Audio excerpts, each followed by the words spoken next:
আপনার নিজের অজান্তে আল্লাহর দ্বীনকে দুনিয়া থেকে বিদায় করার নীল নকশা যে সমস্ত নাটক সিনেমার মাধ্যমে হয়, আপনি সেগুলার প্রমোট করছেন, সেগুলার প্রচার করছেন, সেগুলার সহযোগিতা করছেন। এজন্য আমাদের পরিষ্কারভাবে প্রত্যেকের অবস্থান নিতে হবে। যেই সমস্ত কোম্পানি, যেই সমস্ত আপনার ব্যবসা প্রতিষ্ঠান এই সমস্ত ট্রান্সজেন্ডার মতবাদ, এই সমস্ত সমকামিতা, যেটা আমাদের রাষ্ট্রের আইনেও 2 বছর কারাদণ্ড বলা আছে, এরকম একটা রাষ্ট্রের আইন বিরোধী এবং বাংলাদেশের হিন্দু, মুসলিম, খ্রিস্টান, বৌদ্ধ সকল ধর্মের মানুষের সর্বসম্মতিক্রমে সকল ধর্মমতে যেটা অন্যায়, অপরাধ এবং পাপের কাজ, রাষ্ট্রীয় আইনে যেটা অবৈধ, সেরকম একটা জিনিসকে যারা স্বাভাবিক করার চেষ্টা করছে, তারা হোক বিশ্ববিদ্যালয়, হোক তারা ব্যাংক, হোক তারা মোবাইল ব্যাংকিং কোম্পানি, হোক তারা অন্য কোনো প্রতিষ্ঠান, হোক তারা যে কোনো প্রতিষ্ঠান, তাদেরকে বর্জন করা, বয়কট করা, উপযুক্ত শাস্তি নিশ্চিত করার চেষ্টা করা আমাদের প্রত্যেকটা মানুষের দায়িত্ব। ভাইরা আমার, আমাদের সন্তানরা ট্রান্সজেন্ডার মতবাদ প্রতিষ্ঠিত হলে, তারা সমকামিতার দিকে ঝুঁকে গেলে পরিস্থিতি কি হতে পারে? আমেরিকার মতো দেশের অভিভাবকরা রাস্তায় নেমে এসেছে, কারণ গোটা সমাজের সিস্টেমটা ভেঙে ফেলা হয়েছে। আপনারা অনেকে বলতে পারেন এটা করে তাদের লাভটা কি? কোরআন খুলে দেখেন। কোরআন এমন এক অলৌকিক মহাগ্রন্থ, 5000 বছর পরে কি হবে কোরআন বলে গেছে, ইঙ্গিত দিয়ে গেছে। আল্লাহ সুবহানাহু ওয়া তাআলা বলেছেন, ফালা ইউগাইয়িরুন্না খালকাল্লাহ, শয়তানের অন্যতম একটা কাজ হবে মানুষের সৃষ্টির মধ্যে পরিবর্তন সাধন করে সেখানে পুরো সিস্টেমটাকে আপনার ভেঙে চুরে একাকার করে দেওয়া। নারী পুরুষের কোনো ভেদাভেদ তারা রাখতে চায় না। আপনারা জানেন বাংলাদেশে এখন অনেক ফরম তৈরি হচ্ছে, ছেলে মেয়ে পরিচয় রাখতে চায় না। শুরুতে শুরু হয়েছে ছেলে মেয়ে, আবার ট্রান্সজেন্ডার, একটা হলো তৃতীয় লিঙ্গ যেটাকে বলেন আপনারা, অর্থাৎ হিজড়া। সেটা তো একটা জিনিস, সৃষ্টিগত ব্যাপার, ওইটার ব্যাপারে তো কোনো ভিন্নমত নাই। তারা তো আল্লাহর সৃষ্টি, ওইরকমই তারা থাকবে, অথবা তাদের ট্রিটমেন্ট করে একটা পর্যায়ে তাদেরকে আনা যাবে, তাদের অধিকার সুসংরক্ষিত সাংবিধানিকভাবেও ধর্মীয়ভাবেও। কিন্তু তথাকথিত ট্রান্সজেন্ডার এবং এই ট্রান্সজেন্ডার উপরে ভর করে সমকামিতা সমাজে প্রতিষ্ঠা করার যে অপচেষ্টা, এইটার বিরুদ্ধে খোদ আমেরিকাতে অভিভাবকরা রাস্তায় নেমেছে। রাশিয়ার মতো দেশ, চায়নার মতো দেশ, তারা বলে দিয়েছে এটা সন্ত্রাসবাদ, অ্যাগ্রেসিভলি তারা এটা ঢুকাচ্ছে।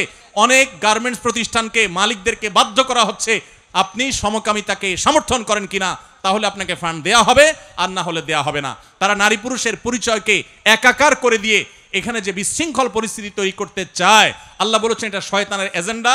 ফালা ইউগাইয়িরুন্না খালকাল্লাহ, আল্লাহর সৃষ্টি নারী এবং পুরুষ, এগুলোর মধ্যে পরিবর্তন সাধন করে এগুলোকে মেসাকার করে, একাকার করে, বিশৃঙ্খল করে ফেলা, এটা শয়তানি এজেন্ডা যেটা বাস্তবায়ন করছে। অতএব ঈদের অনুষ্ঠানে বা যে অনুষ্ঠানেই হোক, নাটকের নামে, সিনেমার নামে আপনারা একটার পর একটা অবৈধ জিনিসকে সমাজে স্বাভাবিক করে ফেলবেন। এখন আবার সমকামিতাকে স্বাভাবিক করার এজেন্ডা নিয়ে নামছেন। আপনারা কিছু পয়সা কড়ি পাবেন, কিছু ফান্ড পাবেন, এগুলো নিয়ে দেশে বাইরে চলে যাবেন, ওই কানাডার বেগমপাড়ায় চলে যাবেন, আমেরিকায় চলে যাবেন, আর আমাদের সমাজকে, আমাদের সন্তানদেরকে ধ্বংস করে দিয়ে তারপর চলে যাবেন। এটা কোনোদিনই এদেশে মানুষ সহ্য করবে না।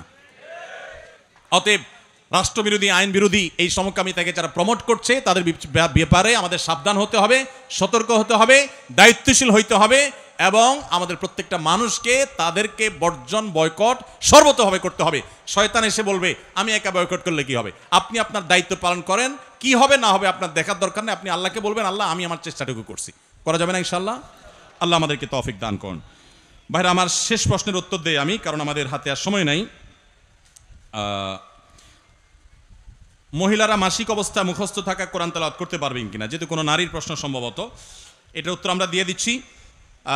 মহিলারা মাসিক অবস্থাতে কোরআনে কারীম তেলাওয়াত করবে না, এটাই হলো জমহুর বা সংখ্যাগরিষ্ঠ ইমামদের মত।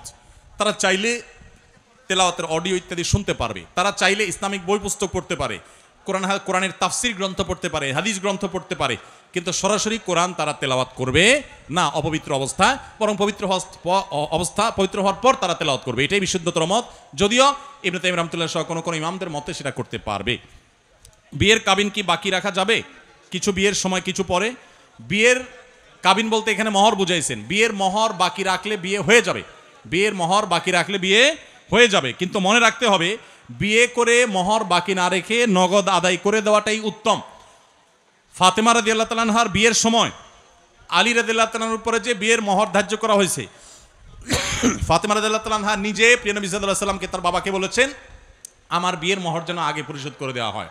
সেটা আগেই পরিশোধ করে দেওয়া হয়েছে। আমাদের সমাজে মেয়েদের বিয়ের মহর পরিশোধ টাইম মতো তো করা হয় না, বরং পারলে আমাদের মা বোনদের উপরে এক রকমের জুলুম চাপিয়ে দেওয়া হয়। জুলুম কি চাপিয়ে দেওয়া হয়?